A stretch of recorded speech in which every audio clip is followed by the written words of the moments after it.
Oi, pessoal! Prontos para mais uma análise a fundo aqui com a gente? Olá. Hoje o papo é sobre a pressão política, econômica também, que parece estar fervendo lá em Brasília. O foco é no governo Lula, mas isso chega até o STF, sabe? O Supremo, com menções específicas ao ministro Alexandre de Isso, Moraes. A gente está usando como base uns trechos de dois vídeos do YouTube.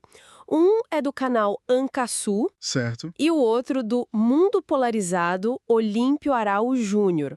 Cada um tem um ângulo um pouco diferente, né, sobre o que está acontecendo. Exato. Perspectivas distintas sobre os mesmos eventos, basicamente. E a ideia aqui é tentar entender os argumentos principais que eles trazem. Tipo, tá rolando mesmo pressão de empresário? Onde entram as tarifas do Trump nisso tudo? E qual a ligação que fazem com a situação do Bolsonaro? E até umas comparações com a Venezuela.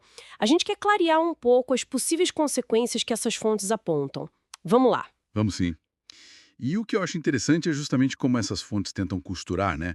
O que acontece aqui dentro, sei lá, ações do STF, preocupações do governo Lula, com o cenário internacional.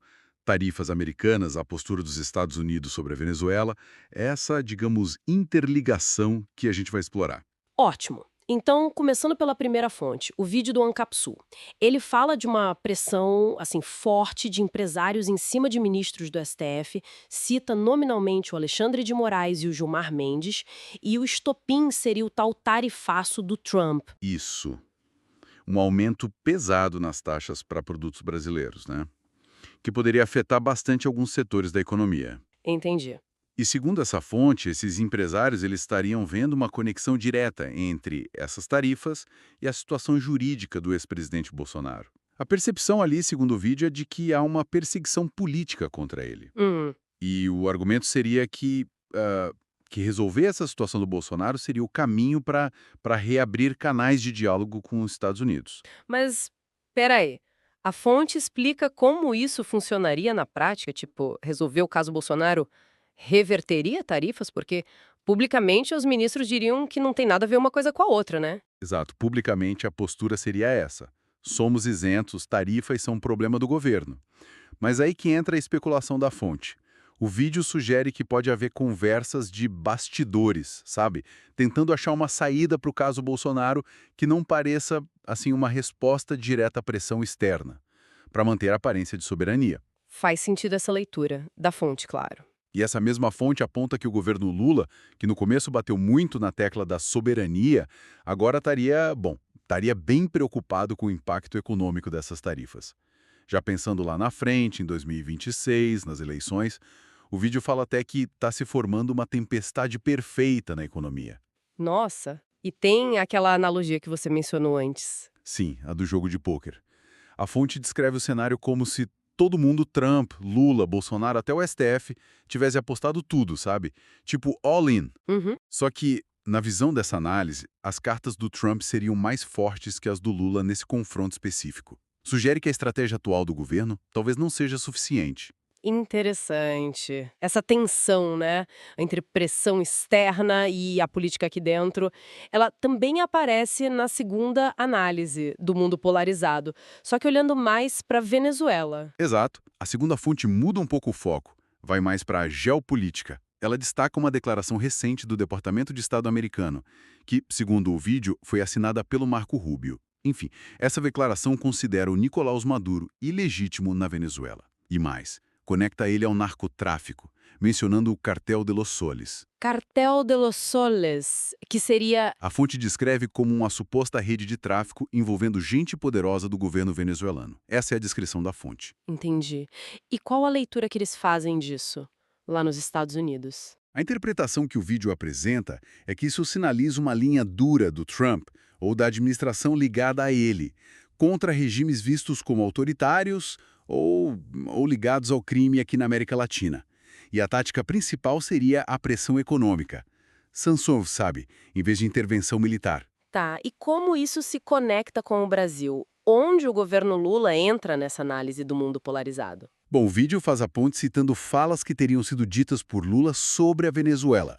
Aquela coisa da democracia ser relativa, ou que a Venezuela teria mais eleições que o Brasil. Para o comentarista dessa fonte, isso mostraria um alinhamento preocupante do Brasil com o governo Maduro.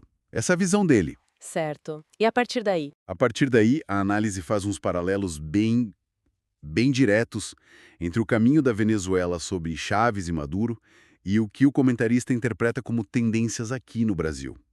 Ele lista várias coisas, tipo um Supremo Tribunal com muito poder, uma suposta perseguição a opositores, dificuldade de criticar eleições, até infiltração do crime organizado, censura, fuga de capital, êxodo. Nossa, é uma lista bem pesada mesmo. E qual a conclusão deles? A conclusão da fonte é bem direta.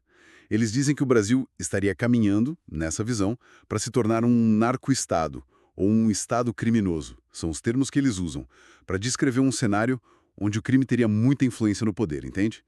E que essas ações dos Estados Unidos contra Maduro poderiam ser um prenúncio de dificuldades futuras para o governo Lula também. Então, se a gente junta as peças que essas duas fontes trazem, o que a gente vê é um quadro bem complexo, né? Disputas políticas internas, aqui, situação do Bolsonaro, ações do STF se misturando com pressão econômica de fora, tipo as tarifas, e com a geopolítica dos Estados Unidos em relação à Venezuela. Exatamente. Os dois vídeos, cada um à sua maneira, sugerem um clima de tensão bem alta, com consequências que podem ser sérias para o governo e para o país. Sim. E se a gente tenta olhar o quadro geral, né? O que emerge são essas narrativas. Soberania nacional versus pressões externas. Legalidade versus percepção de perseguição política. E até os próprios modelos de governança sendo colocados em xeque, de certa forma. As fontes levantam dúvidas sobre a resiliência das instituições e da economia diante disso tudo. É muita coisa para digerir. Com certeza. E acho que fica uma questão importante no ar, sabe? Baseada nisso que foi apresentado pelas fontes.